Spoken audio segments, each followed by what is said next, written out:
Today's video is recommendations for Agatha Christie novels that I've read. Hi, I'm Jane and welcome to the Reading Nook.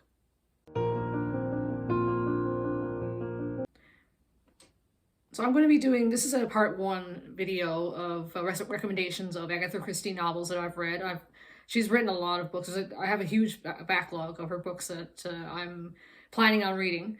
So I've already read not even half of them. So this is going to be part one. I'm going to do a part two, maybe even a part three. I'm not really sure yet. As I read more books and find more that I would recommend, I will make more videos. So to get started, I chose a couple of books that I've read and that stand out to me, that I think that you all would actually like as well.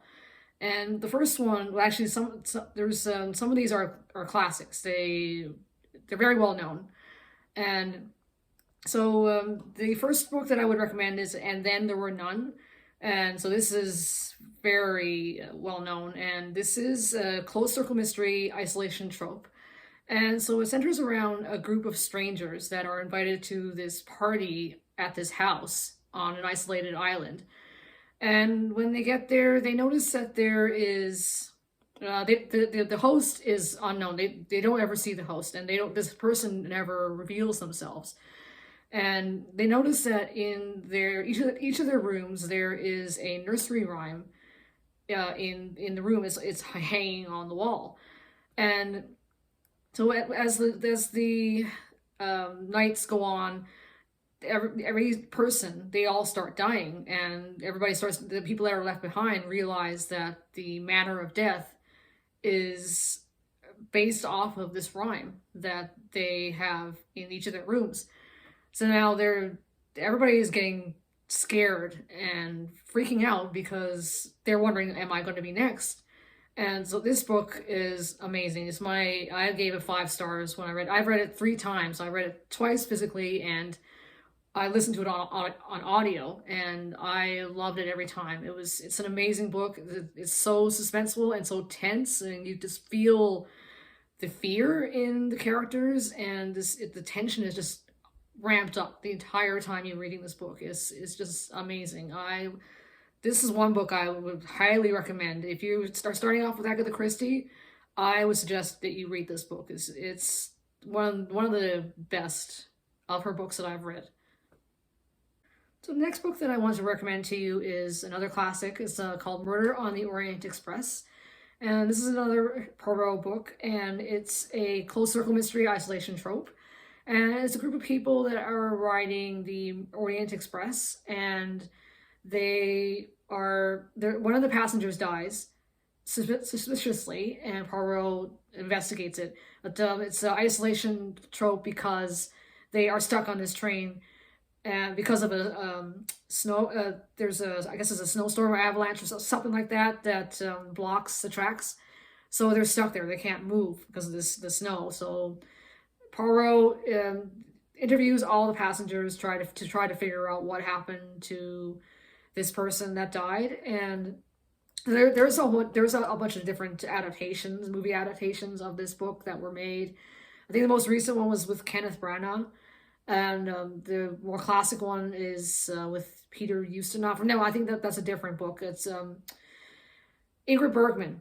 I know that, and Sean Connery. There are a couple of actors that were in this earlier 1970s, done in the 70s version. But I prefer the David Suchet version myself. And I like this book because there's a twist at the end of this book that's really good. I enjoyed it a lot. So the next book that I want to recommend to you is Death on the Nile, and this is another Poirot novel. And the main character in this book, it centers around Lynette Ridgway, and she is a rich heiress, and she's approached by her friend Jacqueline de Belfort to help her boyfriend Simon Doyle maybe get a job or help out with money wise, because Simon is short on money. He's hard up on money, so he needs help. So Jacqueline asks Lynette if she might be able to help find him a job, or maybe loan money or something like that.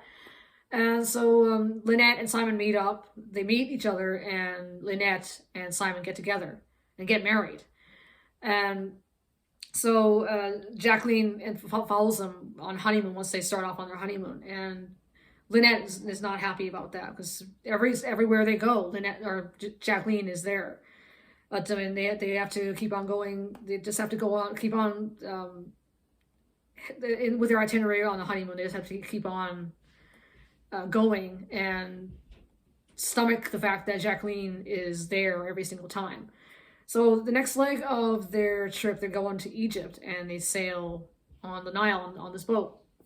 And so this is another like a close circle isolation trope because there's a small group of people, and they are on this boat, and so they're not getting off. And Peril is also on this trip as well, and Lynette dies actually, so forgot to mention that part. But she dies on the boat, and Poirot investigates and just asks the passengers, like just questions them, trying to figure out what happened with her or to her. And so there's another the ending on this is it had a really good ending. I enjoyed the book, and I've read it a couple times, and I've also listened to it on audio, and it's I would really recommend this book. It's a very good book. I think I mentioned, I believe that I mentioned, I don't know if I've mentioned this, but there's a bunch of different adaptations on the book, and this one is with, like when I said it was Peter Ustinov that was in the Murder on the Orient Express movie. No, I was wrong on that part. I think he was on the Death on the Nile version. I haven't watched that one yet. And I think there was a version that's being done by Kenneth Branagh. Either that it's been done or he's going to do it.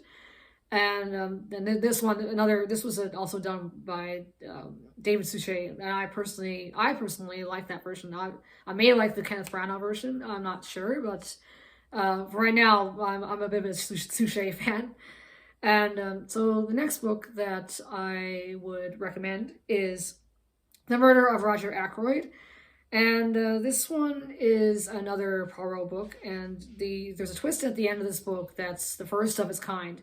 Agatha Christie, she is the first to write this type of ending, and it's very surprising. And when people read it, they're like, "Oh, I can't believe that it ended this way." It's just like really shocking because it's never been done. It was never done before, and so the book centers around Mrs. Ferris. She dies of an overdose. She's one of the characters in this book, but the main character that this book centers around is Roger Ackroyd. He is Mrs. Ferris's fiance, and 24 hours after she dies, he dies of I think poisoning or something like that.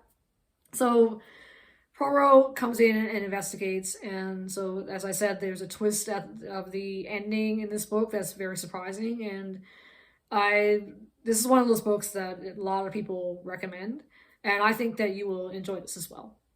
So the next book that I would recommend to you is, again, another Poirot book, and this is actually the first in the Poirot series, and it's called The Mysterious Affair at Styles.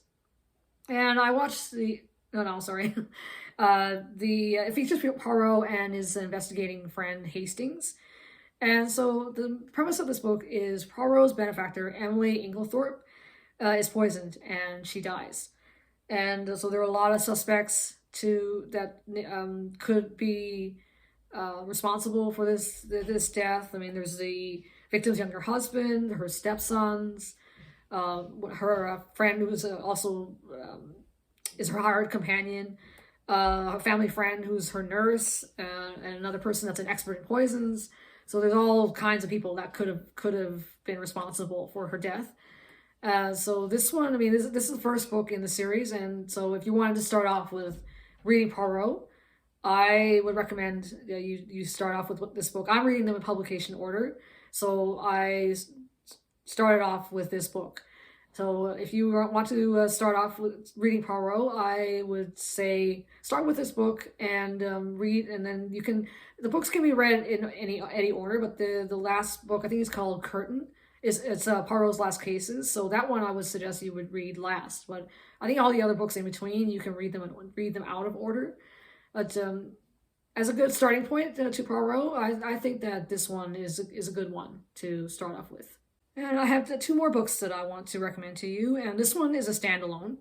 And this is it's called Crooked House, and this was made into a movie adaptation, and it was aired on Netflix. I think it's still on the Canadian Netflix that I subscribe to.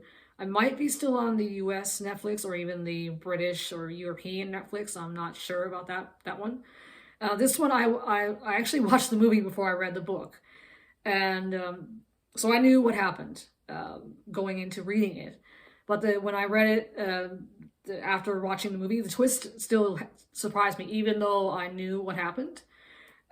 So, like I said, this is a standalone book. It doesn't feature Hercule Poirot or Miss Marple or Tommy or Tuppence, any of those characters. And so the character, well, it starts. It's the premise is Aristide Leonidas dies from poisoning, and his young widow is the prime suspect.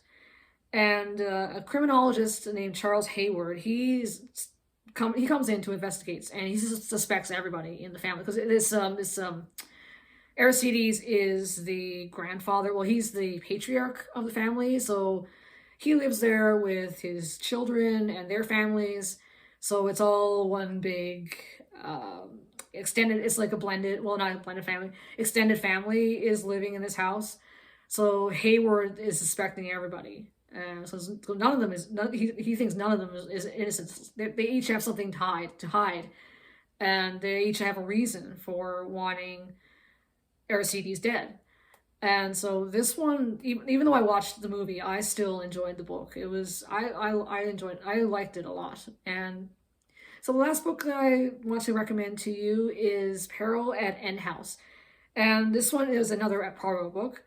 And so Poirot is on vacation in the Cornish coast, and he meets Nick Buckley, and she runs a home called End House, and she's been in a couple of accidents and that are very scary and troubling. So she calls on Poirot to investigate because she's scared. She doesn't know what's happening, and so Poirot realizes that somebody's trying to kill her, and he investigates the accidents and the history of this end house at this place that Nick is running. And there is a surprising twist at the end of this book, and again, I enjoyed it. So those are some of the books that I would recommend that you try out if you're starting off with Agatha Christie. So these are just some of the books that I've read that stood out to me that I would recommend that you try. I'm going to do a part 2 of this video, recommendations video, once I've finished reading a few more books and find a few more standouts that I think that you would like and that you could try. Please post in the comments below if you've read any of these books that I suggested and what you thought of them. I would really be interested to know if what you liked, if you like these, if you read these before, if you like them. I would be really interested. Thank you so much for watching. I hope you enjoy the rest of your day, and I'll see you next time. Bye.